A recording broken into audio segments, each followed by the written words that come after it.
کراچی کے شہری شریف گزشتہ 11 برس سے لاپتہ ہیں۔ پولیس نے انہیں 2014 میں اٹھایا تھا، جو تاحال لاپتہ ہیں۔ اس وقت ان کے بچے چھوٹے تھے، جو اب بڑے ہو چکے ہیں۔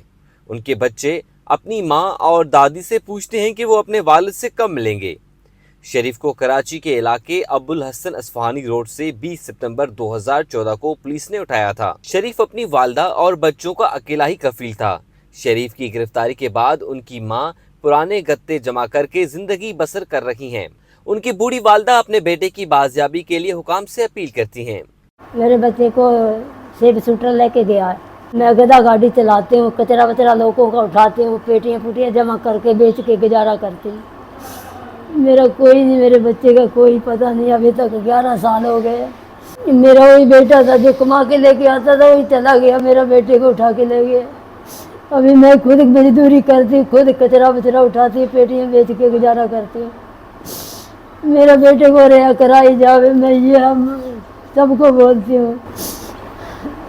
میرا گزارا کیسے ہوتا ہے؟ میری ساس ہے، یہ سب کچھ کرتی ہے۔ چھوٹے چھوٹے بچے تھے جب ان لوگوں نے اٹھایا میرے شوہر کو، اب تک کچھ پتہ نہیں چلا۔ میری گزارش ہے سب سے کہ میرے شوہر کو شیپ شوٹر سے بازیاب کرایا جائے۔ میرے بچے بس ایسے جب فیس میری ساس کو دے دیتی ہے تو ہو جاتا ہے، نہیں فیس ہوتی تو ہٹا کے بٹھا لیتی ہوں۔ بس کچھ پڑھتے ہیں، کچھ ایسے ہی بس چھٹیاں ہو جاتی ہیں۔ کھانے کے لیے دے یا پڑھائی کے لیے دے میری ساس، میں خود میری طبیعت خراب رہتی ہے۔ شریف کی بہن زینب کا کہنا ہے کہ وہ شام کے وقت اپنی ننھی بچی کو مارکیٹ سے دوائی دلانے کے لیے لے گیا تھا۔ بچی روتے ہوئے گھر واپس آئی، شریف واپس نہیں آیا، جس کے لیے وہ آج تک عدالتوں کے دروازے کھٹکھٹا رہے ہیں۔ بچی کو دوائی لینے چلا گیا، وہاں پہ دوستوں نے چائے کے ہوٹل پہ بٹھا لیا، وہاں سے اس نے بچی کو میرے بھائی کے ساتھ گھر بھیج دیا۔ 22/9/2014 کو رات 3:30 بجے شعیب شوٹر ہمارے گھر پہ لے کر آئے۔ پولیس والے بھی ساتھ میں تھے، کچھ سول وردی میں، کچھ سادے لباس میں تھے۔ ہمارے گھر کی تلاشی لی، کچھ بھی نہیں ملا، اور جاتے ہوئے میرے بھائی چھوٹے کو بھی اٹھا کے لے گئے۔ اس کو تو 11 دن کے بعد چھوڑ دیا، لیکن شریف کو نہیں چھوڑا انہوں نے۔ اس کے بعد ہم نے ہائی کورٹ میں پٹیشن دائر کر دی۔ زینب بی بی کا کہنا ہے کہ اسے پولیس انسپیکٹر شعیب شوٹر نے اٹھایا تھا اور اس نے بعد میں ان کی آزادی کے لیے 5 لاکھ تاوان طلب کیا۔ شعیب شوٹر اس وقت کے Malir S S P Rao Anwar کی ٹیم کا حصہ تھا، جن پر نقیب اللہ محسود سمیت کئی شہریوں کو ماورائے عدالت قتل کرنے کا الزام ہے۔ ڈھونڈنے کے لیے بھائی کو سچل تھانے گئے، وہاں یہ گاڑی سے اتر رہا تھا، وہاں ہم نے اس کو پہچان لیا۔ ہم نے یہ بات جا کے ایس پی صاحب کو بتائی، ایس ایس پی صاحب ذوالفقار مہر کو بتائی۔ انہوں نے شعیب کو وہاں بلایا، وہاں پہ ان کی کیا بات ہوئی ہمیں نہیں معلوم۔ یہ باہر نکلے دفتر سے، شعیب شوٹر نے ہمیں کہا کہ آپ پٹیشن واپس لے لو، آپ کے بھائی کو 20 دن کے بعد تھانے سے آ کے لے جانا۔